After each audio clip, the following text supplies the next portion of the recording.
The GHS Mini-THON is a student-led fundraiser supporting families affected by childhood cancer through 4 Diamonds.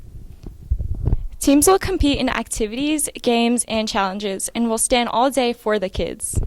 The date is Saturday, April 25th, 2026 from 10 a.m. to 4 p.m. It is a mandatory check-in at 9:30 to 10 a.m. The location is the sports complex.